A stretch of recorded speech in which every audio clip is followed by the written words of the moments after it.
In my recent video essay on why I don't do Spotify Wrapped, I made this kind of offhanded comment where I said, there's no such thing as a guilty pleasure. There's just pleasure. And I got some questions about that.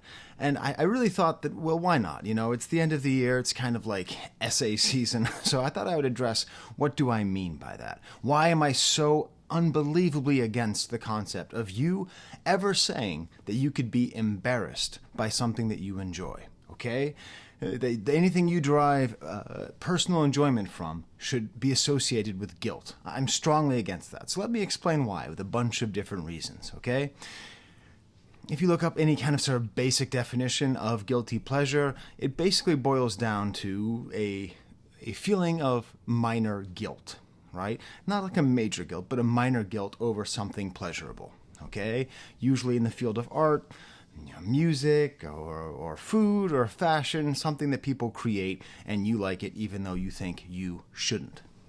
Now, my main problem is the word guilt. The history of the word guilt is pretty complicated. It doesn't really have a very clear etymological origin, which is strange, but it's meant, since it started, a crime, sin, a moral defect, or a failure of duty. That's from the Online Etymological Dictionary. Good source. And really? That's how you should feel about something you enjoy? You should feel it as a moral defect? Now, I already talked about this a fair amount in my review of the Charlie XCX album, Brat, because I think part of what made that such a strong album was it was a treatise against the way we consider a guilty pleasure, because guilty pleasure is based on taste. Now, if you're watching this, it means you probably watch me. If you watch me, it's probably because you think I have good taste, and I do. I have great taste.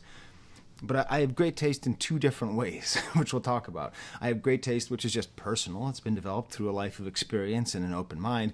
And then I have great taste that was a factor of my birth, very similar to my skin color or my eye color or my height, okay?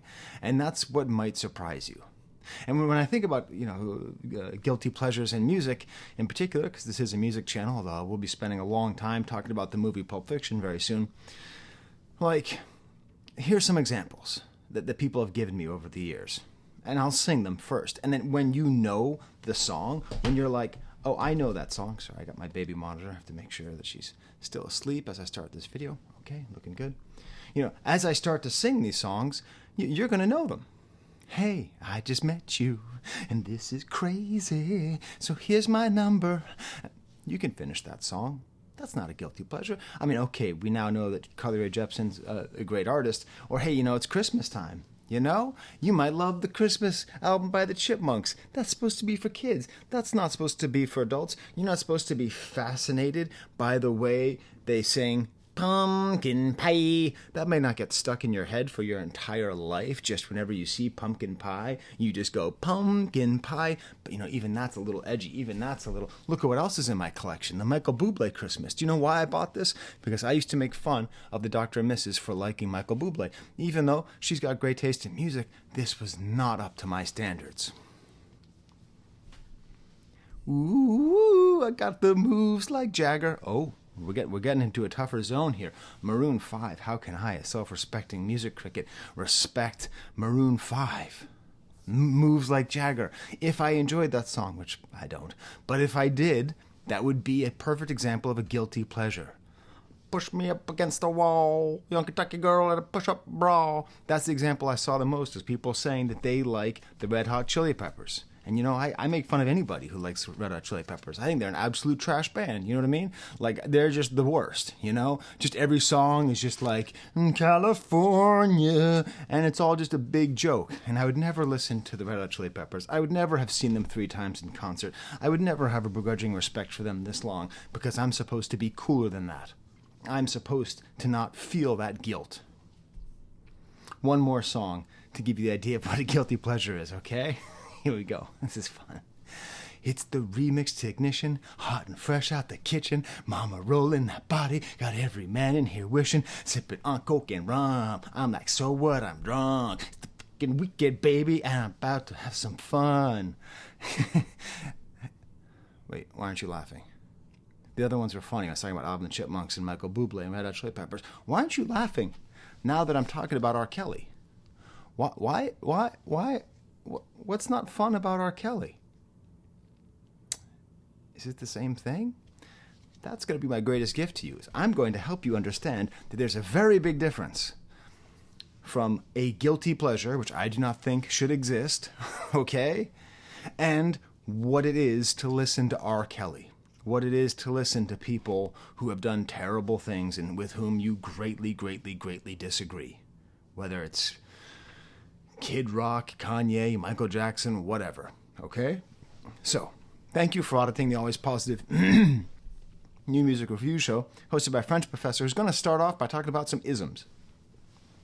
Before I get to R. Kelly and the difficult case, I will say for myself, I've showed this before, I bought R. Kelly R when it came out, and I actually wrote this back at the time. This little joke down here. See this man, know this man, touch this man, embrace this man, pay this man, believe this man, trust this man, belong to this man, take care of this man, love this man, pray for this man. And I wrote, avoid this man. I wrote that back in like 2000. It was weird, right? Like, we all kind of knew, and we all kind of listened for 20 years. Anyways, let's get back to the guilty pleasures, okay? That's always based on some kind of ism, and I'm going to take you through them. The most obvious one is classism, okay? This is largely based on the theory put forth by Pierre Bourdieu, Bourdieu. If you just look him up, just look up distinction, look up taste. He's the person in 1979 who released a book called Distinction where he really broke it down. I don't have a copy of the book on hand because he was a sociologist and I didn't really study sociology, and for some reason Bourdieu was not in my corpus. So I need to get it. Next time I go to France, I'll pick up a copy. But cultural capital is the thing that he helped us to understand. That like what we consider to be taste, what we consider to be just a natural result of our own effort and desire to refine ourselves is actually a reflection of our education, our class, our gender. Taste, as he said, was unequally distributed and is especially distributed to people with institutional power, to the rich, which is why he calls it cultural capital. You know, there's money capital, but there's also cultural capital, which can be just as powerful. That's why taste is very often coded to be aligned with rich people and people in positions of power. That's why I, as an example, I was raised in a very complicated family, okay? So my family had a ton of money a long time ago, and it's had enough that I've been able to have a very, very fortunate life, but at the same time, I have to work, and my kids will have to work, and all that stuff, right? But sort of going back a few generations, that kind of snobbery, but that's not even snobbery, that kind of class domination through culture is bred into the culture of my family. And I'm not alone. This is how art has worked for a very long time. It's weird because, Harvard, Yale, Princeton, there's a reason why most people who went there were super rich. And it's not just because they had better access to education, but it's also because that was a way in which rich people ensured that their money did not get lost to marrying outside of the class, okay, outside of the caste. Just as important to money is culture, is the opera, is art galleries. So the more obscure or the more difficult it is for art to be appreciated by common rabble, the better it is for the people in power, because they can have the education, they can have the access, they can have the open mind, and whether or not they know it, when they're sitting there looking at, what appears to be an entirely blank painting by Agnes Martin, that while they're enjoying it, there's a fair chance that the other person at the exhibition who they might have a drink of wine with came from the same social circumstances that they did. All right? And it's fascinating because it's like we spend so much time thinking about social climbing and rising up from your own bootstraps and all that. And it's interesting that the way that it's put forth in America is never by cultural capital. That's never the American dream. It's never like someone learned so much about abstract expressionism that they gained entry into the higher classes of society. But it's actually a pretty good way to do it. It's a pretty efficient way. I mean, I think someone will be coming back to Take Jay-Z as an example. He's been trying to hustle and burst his way into a respected society. He talks about it all the time. And one of the ways that he has the most success is not by being the richest or having the most penthouses. It's by having the best taste in art. Okay? So if you're poor and you want to be rich, learn how to move in rich spaces, in particular with culture. Okay? This is why I talk about the attack on the humanities as being class war. Just hear me out here. In public universities and in many universities, there's a huge push against the humanities, saying we're wasting our time teaching our kids philosophy and art history and any foreign language. They need to be learning job skills so they can go and they can be cops or bureaucrats or Amazon workers, okay? That's the push. Ask anybody in any public school, public university, they'll tell you the same thing. It's all about job preparedness. It's dissuading curiosity. It's dissuading middle class and lower middle class people from being exposed to the humanities, to these other areas, which are actually a part of social elevation. Because if you get stupid rich, that's fine. But if you don't have the culture to go along with it, you will not be allowed in rich spaces. And that's still how it is. Do you see how guilty pleasures are tied into class? Because very often the things that you say you like and people look down on it, it has to be developed. It has to, and listen, this is how I grew up. Okay, so I didn't really grow up in that way, but my dad definitely did. My dad used to go to the opera at 5 years old or whatever in Boston. And I remember I was always trying to impress him. It was interesting because I grew up, and in my house we didn't listen to Michael Jackson. We listened to Frank Zappa because my dad was a man of culture and of taste. So he wasn't sitting there trying to listen to opera. But he was trying to listen to something that was not what the common people listened to. And I don't think he ever thought of it that way. I think if you asked him, he wouldn't have said that. He wouldn't have thought that. He didn't think that way. But that was what was part of his, what Bourdieu calls habitus. That's his just environment. And I'll never forget, this is one of the most salient moments in my music listening life. I was getting into classical music. I was excited because I didn't grow up with it, I was trying to figure it out. I was trying to figure out what it was. So I went to HMV in Harvard Square, and I bought a box set. So instead of buying, Bismarcky or Rolling Stones or Nirvana or whatever, I went and I bought the complete Beethoven symphonies, conducted by Harman von Karajan. And I came back home, and I was all proud. And I showed this to my dad, this is the whole box set, 4 discs. And I was expecting him to sort of be like, wow, son, that's cool, or that's interesting, or I remember listening to Beethoven when I was your age, or whatever it was. But you know what he said? He took a beat, and he said, Skye, I think it's great that you don't know how cliche that is. Dad's a dick. But that's how much class is tied into taste. That he was essentially calling his own son a nouveau riche commoner by that, okay? I say all this because I think it's fascinating, because we don't talk about it enough. I give my personal example because, I'm on sort of multiple levels of this whole thing. I've seen how it works from the inside. I've seen how class and taste are connected from the inside. And what's fascinating is, in particular, with a lot of wealthy people, the way that they try to present themselves is not there's levels of taste and distinction, and the richer you are, the more subtle you have to be about it, the more you have to not show it off. The most anger, actually, by people in the highest levels of society is not the poor. It's the recently rich, or the only kind of rich. Okay, so that's why, getting a nice BMW is sort of beneath people. Or, there's this kind of middle ground. And I think we see that in culture as well. I think we see that in the way that we interpret some kinds of music, like Adele, or movies, like Forrest Gump, like things that are highly made, very quality, but at the same time we see as being sort of for normies. It's this desire to be more snob than snob. And of course, it all gets fascinating because then on the other side, the ultra-wealthy also have great taste in blues and bluegrass and, yeah, hip-hop. And it's this wild thing where they enjoy the authentic music of the powerless, and it's sort of an expression of superiority, but it's also kind of an FU to the bourgeoisie, to the people in the middle who themselves don't relate to that music because they're listening aspirationally. It's all complicated, okay? It's all very complicated.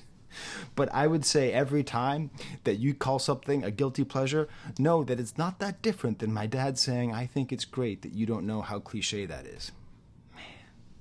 Dude had a way with words. So that's the classism of taste. And the reason why, always check in. Always check in. Why do you call something, why do you call it a guilty pleasure? It could be based on class. Also sexism, and that's just a huge one. That's just a huge one, because whatever women like is inevitably called bad. Whatever women or girls, especially girls, but women or girls like, from BTS to romance novels, it's just like, no, not good. This is bad. And the world is starting to react to that. That's why Charlie XCX was so great. That's why I have Taylor Swift back there, because in general, there is a strong bias against. In the same way that there's a bias against things which are perceived of as being for the poor people or for the middle class, there's something that is a bias against things for women. Okay?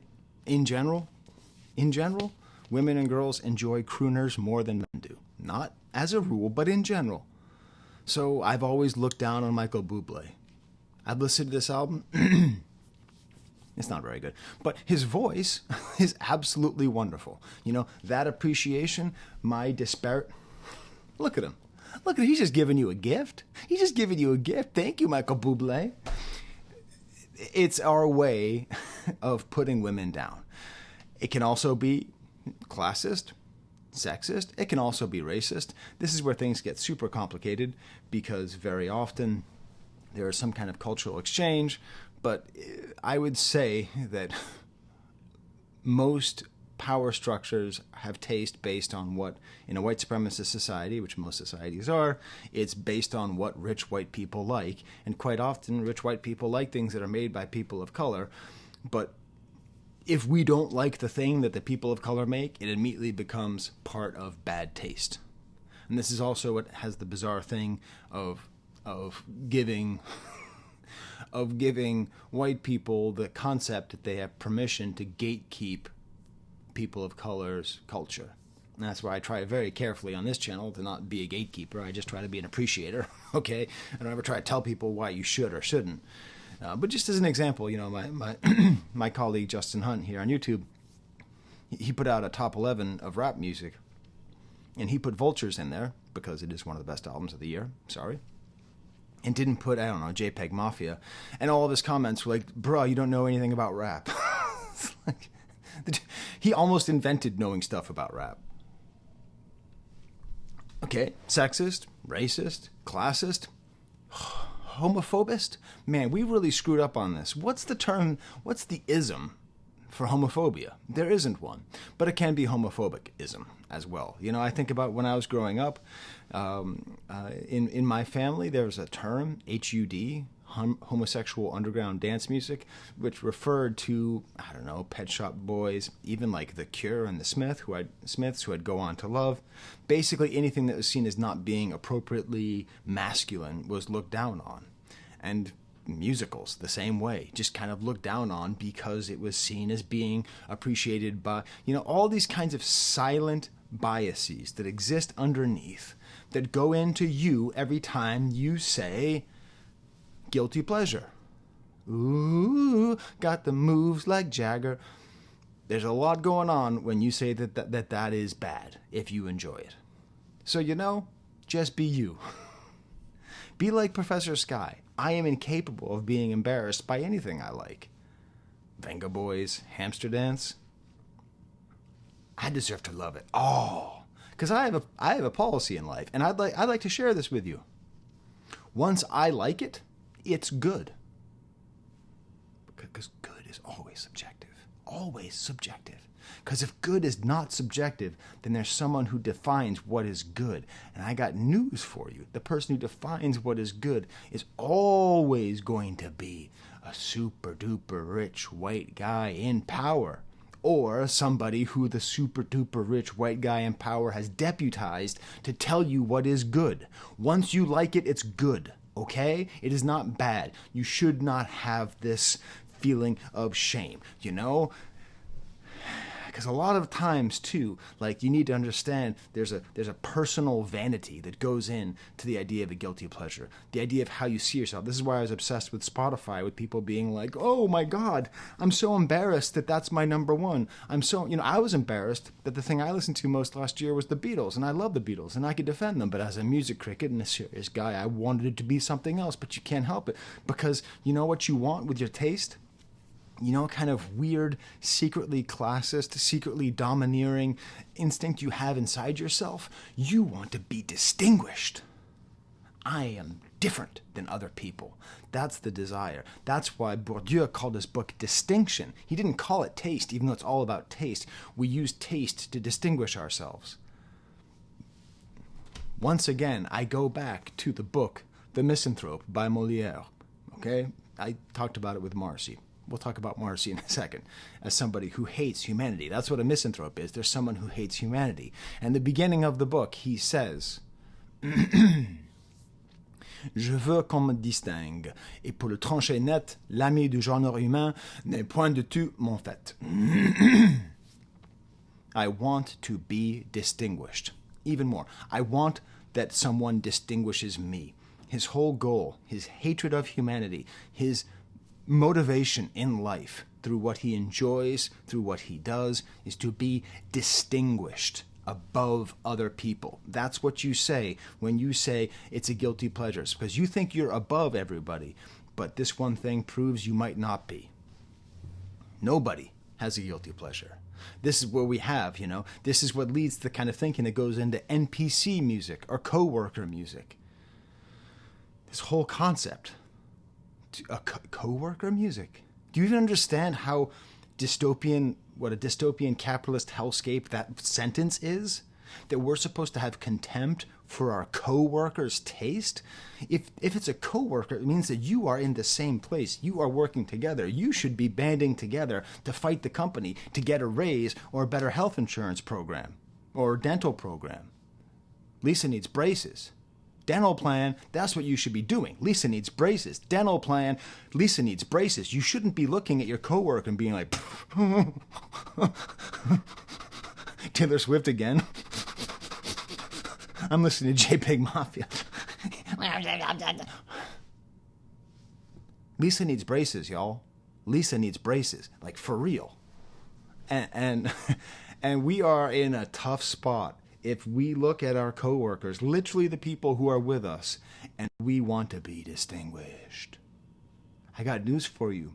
If you have coworker music, do you know what you are also?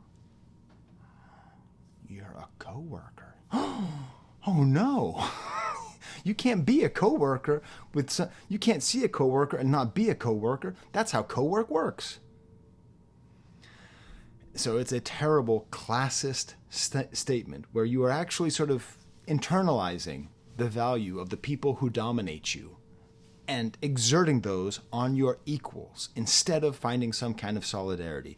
You are trying to punish them for not being able to raise out of the class that you yourself find yourself in to make yourself feel better so that you are not just working in the receiving department of PricewaterhouseCoopers, okay? You're not. You're a special snowflake who understands the greatness of death grips, okay? And that's what makes you a good person. And the other person doesn't. They like Taylor Swift because they're a woman or because their mom really enjoyed it and her mom got sick but then now feels better and they enjoy the music together. Or because she learned how to play guitar and now plays guitar in a band on the weekend, but you wouldn't know because you just dismissed her because you just thought she was an NPC coworker. And actually, she's more creative than you are. Dipshit. Go home and play Soulsborne, okay? All right? These are the things that we don't know. And we're being played. So no guilty pleasure. no coworker music, no NPC. There's no such thing as an NPC, everybody.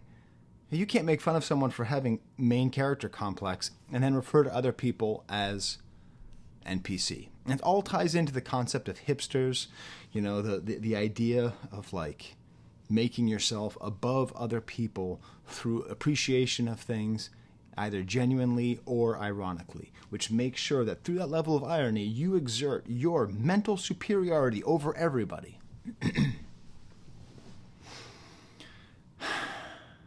Pulp Fiction. I said I'd talk about Pulp Fiction, and I want to talk about Pulp Fiction. Pulp Fiction changed the way I watched movies. I saw it 6 times in the movie theater. Okay, I saw it at Fresh Pond. I saw it when it came finally to Belmont, my hometown. I went and saw it at the Arlington Theater, I think 2 or 3 times, because it's this great old time theater. I went and saw it in Harvard Square with a bunch of Harvard pricks, okay? Man, this movie changed everything. This movie influenced me so much. I went to this cool little store that used to exist in between Harvard Square and Central Square, and I bought the script. I bought the script to the movie. Look at this. Look at this. Look at that. I bought the script to Pulp Fiction. It's the only script I own. But that was how into Pulp Fiction I was. And this was before the internet, so, I couldn't share this passion with anybody except for my friend Brad. And it totally changed the way I saw movies, and it turned me on other people. I became a little bit of an edgelord and started to look down on other people, thinking that their taste in their taste in movies was pretty pedestrian, pretty meat and potatoes, okay? I was some kind of superior being with my elevated taste. And then I studied the movie more, and I realized he was basing most of his aesthetics and his choices on the work of French filmmaker Jean-Luc Godard. I turned on Pulp Fiction. Now, if you told me your favorite movie is Pulp Fiction, I'd kind of look down on you being like, no, it's cool. No, it's a good movie. I remember what it was like. I know. It's pretty cool. It's cool. No, it's cool. No, there's some pretty good cinematography in there. It's a pretty well-crafted story. It's very cute. I mean, it's very cool. It's very cool that you like that movie. Me? No, I'm into Godard. Actually, like the real stuff that Pulp Fiction was based on. That's how taste works. Constantly searching to distinguish yourself from other people. First, I was better than the idiots who thought that Forrest Gump was the best movie of 1994. Then I was better than those idiots who thought that Pulp Fiction was a good movie. Eventually, I would turn on Godard because he dedicated that movie itself to the B movies of the 40s, 50s, and 60s from America, from Monogram Pictures. So I'm out there watching, Decoy. And I'm like, well, actually, Godard's kind of a talented plagiarist. He's really no different than Tarantino, if you actually think about it. Absolutely insufferable, but it shows the way that this works, that the more education I got, the more I leaned into the education which I had access to and was encouraged to follow through my habitus, through my upbringing, to the fact that my dad went to Princeton and my grandfather went to Yale, okay, meant that I was more likely to find out all these things and make all these decisions and reach a place where I could look down on you for liking the movie Pulp Fiction, which is, by the way, still a great movie, and, by the way, probably better than any Godard movie. Except Contempt. And maybe Breathless. That's a tough call. But what I'm saying is that kind of hipstery desire is what leads us to accepting and embracing the classist, racist, sexist, homophobist origins of taste. And I want to spend a little more time with Pulp Fiction, because I promised you I'd get to R. Kelly. We're going to get to R. Kelly, but we're going to get there through Pulp Fiction. You see, Pulp Fiction, it's about taste. The term Pulp Fiction refers to cheap books that are not prized by academics, that are just seen as thrown away books. Okay, the movie Breathless, which heavily inspired it itself, started off with a dedication to Monogram Pictures, which was a B movie maker. Not as in Jerry Seinfeld, although that is many people's guilty pleasures. Yes, I do like jazz. It's a B movie is like a movie that is not intended to be good, and just intended to be quick and to make a profit and be made cheaply. Okay? So like Breathless and Pulp Fiction both, in their structure, are dedicated as partly love letters to guilty pleasures, to things that people consider to be not high art, while they actually elevate those art themselves.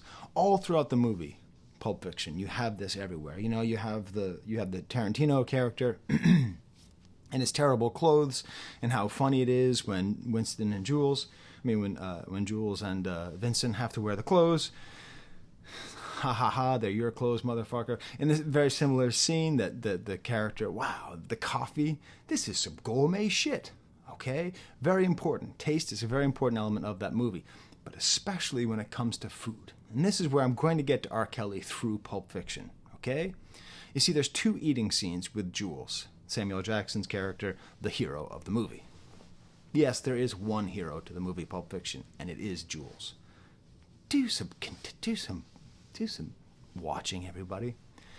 So maybe the most famous scene of Jules eating is the scene with Brett. You know, where he's about to shoot these guys, and he eats Brett's burger. Okay? The tasty burger scene. Now, burgers are important because the first scene of the movie introduces the idea of talking about eating McDonald's in France, which is in and of itself, even though it's a funny scene, oh, they don't have a quarter pounder, they call it a Royale with cheese. You know, even though that is a funny idea, it's also about taste, because who goes to France to eat McDonald's? Okay, already there, McDonald's is a sign of bad taste, of low taste. But anyways, we have this scene. And Jules takes Brett's burger, the person who's going to shoot, and he says, very famously, that is a tasty burger. Vincent, ever have a Big Kahuna burger? Want a bite? They're real tasty. Ain't hungry. This is important because Vincent has no code, has no ethics. So he only doesn't eat when he's not hungry. We're going to see Jules' ethics are crucial, and how they relate to taste is important. Well, if you like burgers, give them a try sometime. I can't usually get them myself because my girlfriend's a vegetarian, which pretty much makes me a vegetarian, but I do love the taste of a good burger. You know what they call a quarter pounder of cheese in France? Okay. Why doesn't he eat burgers? He's eating a burger in this scene, but he does not eat burgers normally because his girlfriend is a vegetarian, which pretty much makes him a vegetarian. Have you ever had a partner who's a vegetarian? Very relatable, okay? It's not against his ethics. It's not against his values to eat a cheeseburger, okay? It's against his life. It's against a sort of law, a sort of unspoken law in his life that he is following and not following, but he eats the burger comfortably. He enjoys that pleasure of a tasty burger, even though he lives his life according to someone else's code. But later, that very same character refuses to eat pork. I'll include a link in the description to an online essay I found by Simon Fraser University from their Philosophy 120 class that is discussing the idea of a considered moral judgment. When we do things with a considered moral judgment. And it breaks down how, in this scene, Jules makes a considered moral judgment to not eat pork. So I'm going to read this scene to you, and we're going to get to R. Kelly really soon here, okay? We really are, because that's what this is about. If you have the script at home, it's on page 143. Want a sausage? In the movie, he actually says bacon. Want some bacon? Jules. Nah, I don't eat pork. Are you Jewish? Implying that the only reason why you would not eat pork is if it was some kind of external law that you didn't believe in. I ain't Jewish, man. I just don't dig on swine. Why not? They're filthy animals. I don't eat filthy animals. Sausage tastes good. Pork chops taste good. Jules. A sewer rat may taste like pumpkin pie. I'd never know it because even if I did, I wouldn't eat the filthy motherfucker. Pigs sleep and root in shit. That's a filthy animal. I don't want to eat nothing that ain't got enough sense to disregard its own feces. What about dogs? Dogs eat their own feces. I don't eat dogs either. Yes, but do you consider a dog to be a filthy animal? I wouldn't go so far as to call a dog filthy, but they're definitely dirty. But a dog's got personality, and personality goes a long way. So by that rationale, if a pig had a better personality, he'd cease to be a filthy animal. Well, we'd have to be talking about one motherfucking charming pig. It'd have to be the Cary Grant of pigs. That's the original script.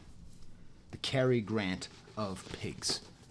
So he does not eat pork. Why? Why doesn't he eat pork? Because he made a considered moral judgment. It is against his values. He will eat a cheeseburger. He will not eat pork. It is against his values. There is a hypothetical situation in which he would eat pork, which would be personality, this mythical meter. If Cary Grant was a pig, then he would eat that pig. So it's impossible. This is where we get to R. Kelly. Because whenever you say guilty pleasure, what you're talking about is essentially just sort of a classist thing. But when you say, I don't listen to Kanye, I don't listen to Wagner, who's a Nazi, I don't listen to R. Kelly, it's because you have values. I don't read Harry Potter. I don't enjoy Harry Potter anymore. I do enjoy Dave Chappelle. I do watch Dave Chappelle. So what does it mean when I listen to Dave Chappelle?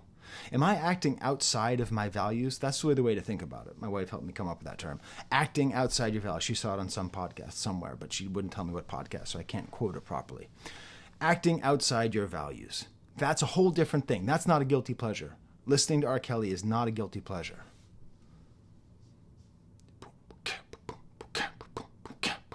Yeah. Hey. The person who wrote the song, hey, is a pedophile. I just got demonetized. Hey, don't give a fuck, because I need to make a point, and I have to say the word.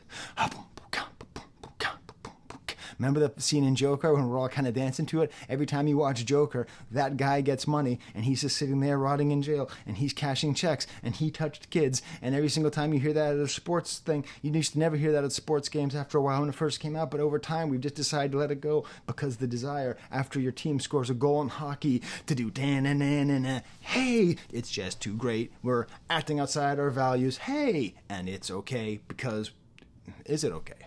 I don't think it's okay. But I think it's okay that Dave Chappelle is... This is where things get really complicated, okay? So let's come up with a different term. Let's get away from guilty pleasure, and let's talk about cognitive dissonance, because that's what this is. This is where you have multiple things going at the same time, okay? Let's make this more spicy, okay? Let's go to Michael Jackson. Okay, I know he was never convicted, but I personally believe that Michael Jackson had an inappropriate relationship with kids, even if he didn't touch them. Just sleeping in bed with them, just even that is inappropriate. Even that makes me uncomfortable.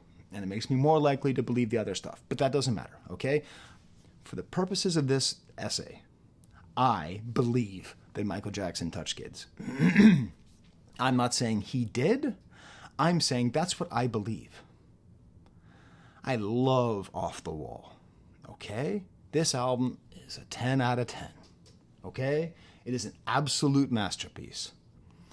The cognitive dissonance comes in when my pleasure for Michael Jackson goes up against my distaste for touching children, okay? It's a very complicated, I can give up, da-na-na-na-na, hey, da-na-na-na, because that song isn't that great, okay? That isn't like, however, what is this, 10 tracks? 10 tracks of absolute perfection. The word I think we need to stay with, and this is what I'm going to be putting forth as my thesis here, is conflict. It's conflict. It's a conflicted pleasure. It's not a guilty pleasure.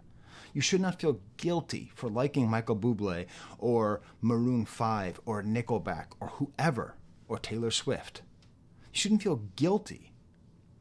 But maybe when we listen to Kanye West, maybe we should feel conflicted. It's a much better word etymologically. Flict means to hit, strike, and then con means together. To strike together. It's literally striking together. It's one belief striking against another. I want to rock with you. I don't like people who touch kids. They go against each other, and they create a little nightmare inside my brain that makes me uncomfortable. And if I like rock with you enough, I will ignore or I will live with the fact that I don't like people who touch kids. Okay? Do I like the Ignition remix enough to listen to it? No. And conflict is a great word. It's a really great word. It goes back a long time. It goes back to the mid-15th century. Sense of discord, action, feeling, effect. Again, this is from the Etymological Dictionary online. What's interesting is it also has a psychological meaning. And this goes back to the 1870s. Incompatible urges in one person. If you go to the definition in the Encyclopedia Britannica, the psychological definition of conflict in psychology is the arousal of two or more strong motives that cannot be solved together. Conflict is the word for cognitive dissonance. It is conflict. It is conflict, because R. Kelly is a goddamn genius who wrote and sang every single note on this album. He wrote, sang, produced everything, every single thing. And this is a great album. He is an amazing artist. My admiration for him as an artist, my enjoyment of his music is an arousal. It is a strong motive. It is a very, very strong motive. And my dislike of everything that I've heard about him doing is a very strong motive. That's the conflict. So when I listen, it is a conflicted listen. And it's hard to square. Let's take it down a little bit with another perfect example. Chick-fil-A. Okay? Chick-fil-A in every way. I could call this conflicted pleasure, or I could call it Chick-fil-A pleasure. Okay? Chick-fil-A lives by a code. They are closed on Sunday, which Kanye pointed out in his song Closed on Sunday, off of the album Jesus is King. One of Kanye's best albums. Truly. Amazing album. They're closed on Sunday because they have a moral code, okay? They have, what was that term I described? They have a considered moral judgment that it is wrong to be open on Sunday. They also have a considered moral judgment that women should not have autonomy over their own body, which means if you're driving along the 90 and you're getting hungry while you're driving, I don't know, to Albany to see a concert, and there's a Chick-fil-A, and that's the only thing you can eat, you have to make a choice. How does it align with what are the competing conflicts? What are the competing motives in your head? I do not want to support homophobic people who hate women. Okay? Personally, I don't like homophobic people who hate women. And that's who you support every time you go to Chick-fil-A. And this is what happens, by the way. It's that people get the cognitive dissonance gets in their head so much that they lose the capacity to reason. And that's where it gets so wild. They lose their capacity to reason. Michael Jackson fans lose their capacity to reason. They can't sit with the fact that this might be true, that they might be in this. So they become very violent in their passions, very strong, very certain. The more that they're questioned, because sitting with that cognitive dissonance is very unpleasant. Sitting with this conflict is very unpleasant. Do you want some Chick-fil-A sauce? You know, did I just make a Meat Canyon reference? I did. Conflicted. I'm conflicted when I watch Meat Canyon because I can't figure out what his deal is. I think he might be sketch or sus, whatever you kids say, but also he's a very good, very talented artist. Conflict everywhere. Conflict everywhere. So let's not call it guilt. Because listening to Kanye is a conflicted pleasure. Eating at Chick-fil-A is a conflicted pleasure. And you just have to determine how much of it is worth it. You know, I don't watch American football anymore. And the other day, I was picking up a pizza. Pontillo's. Best pizza chain in the country. Not the best pizza shop, but the best pizza chain in the country. It's in Western New York, Pontillo's. And they had the Bills game, not surprisingly, up on the TV. And I saw it, and I felt like a junkie. I felt like a junkie getting I felt like a junkie getting some like opium. Getting some morphine at a hospital. I was like, oh my god, I forget. I think Josh, because I loved football. My god, the nickel package, all that stuff. I watched a lot of football. I played a lot of Madden. I know a lot about the sport. Okay, but I stopped watching because I have a considered moral judgment against it because I'm a vegetarian. My wife's not a vegetarian, but she is a neuroscientist, and she knows what it does to brains, and she would not let me. She let me watch football, but she would not let me watch football without me knowing this question. So that's the thing. If I sat there and watched it, it would not have been a guilty pleasure. It would have been conflicted viewing. But I still love it, but I don't do it. And it's very complicated. And also, the Patriots suck now, so why would I even watch it? Tom Brady retired. Why would I even watch it? Maybe it's not that conflicted. There's just so many examples. Morrissey. I did a whole video about Morrissey.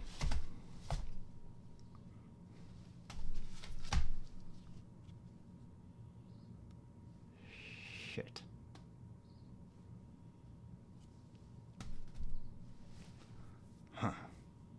Now, I don't talk about Diddy. I don't talk about Jay-Z. I'm talking about these things for many reasons. One, I've never been a black celebrity who is constantly targeted by pop culture and by America's racist superstructures to be brought down fantastically. I've never been one of those. I've never been black and able to relate to that plight of the rich and famous, despite the fact they're rich and famous. To a certain level, they will never be allowed to be anything other than black in American society. So I don't want to talk about that. I've also never been a woman or a girl, and I've never known what it's like to be taken advantage of sexually or to be treated or to be a victim of patriarchy. So I don't talk about that. But I think about it, I watch other people talk about it, and it's a fascinating case because I don't listen to this album anymore, even though it's pretty good. It's disappointing, but it's fine. But, I used to listen to it at least for the Jay-Z verses, even when I gave up on R. Kelly. And I now have to sit there and I have to think, one of my favorite rap albums of all time, my number one GOAT, my number one favorite rapper of all time is Jay-Z. And this is a weird time for me because I don't believe it. I personally don't believe that he did these things.